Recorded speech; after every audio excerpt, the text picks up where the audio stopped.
vous plaît. Chut, on part du silence. Ok. Est-ce que Prabhu et Jelly, vous voyez Agathe? Ouais. Je la vois, ouais. Alors, il va y C'est avoir moi qui vous fais démarrer. un signe, et ça démarre sur le signe d'Agathe, hein, ok? Ok, ouais. Tu peux regarder la caméra pour voir? Voilà, parce que quand tu regardes la caméra, tu me regardes. Incroyable.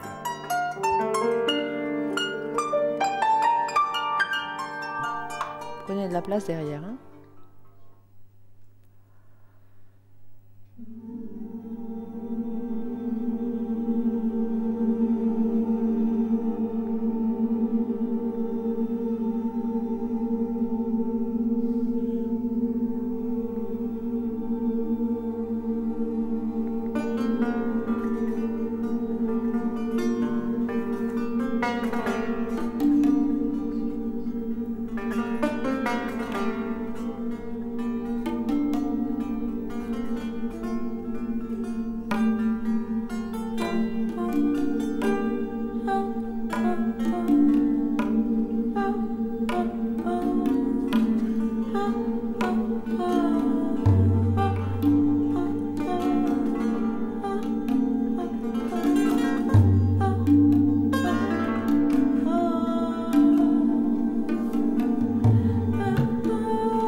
Ben, écoutez, c'est vrai que nous sommes dans une société apparemment de communication. Je dis apparemment parce qu'il y a des tuyaux dans tous les sens, de la radio, de la télévision, des ordinateurs, des réseaux.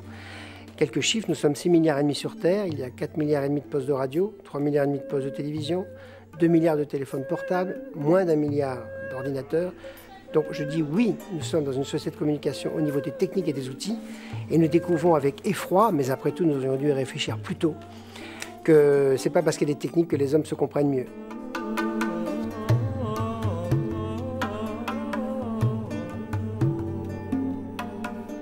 Au bout des réseaux, au bout des radios, au bout des satellites, au bout des télévisions, vous avez des langues différentes, des sociétés, des cultures, des religions, des systèmes philosophiques.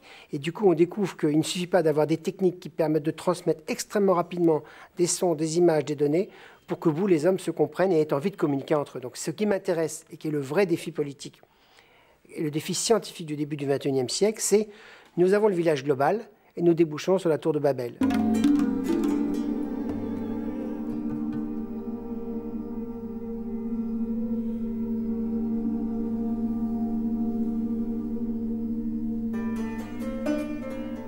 Que ce soit les technologies du virtuel ou les manifestations du cyberespace ou les nanotechnologies, on est dans un contexte absolument inédit, inouï et assez bouleversant. Le cyberespace est bel et bien le lieu d'émergence, c'est le lieu de l'imprévisibilité par définition.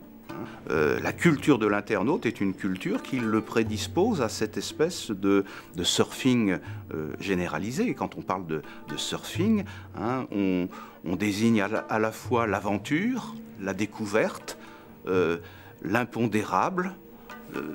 Et le cyberespace, c'est la polarisation de communautés qui tout à coup se retrouvent, vont se déliter, vont se reconstruire ailleurs.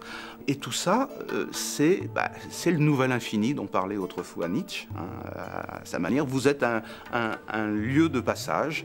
Et ça, c'est évidemment bouleversant. Et à mon avis, ça risque d'induire des comportements, des manières de penser tout à fait inédites.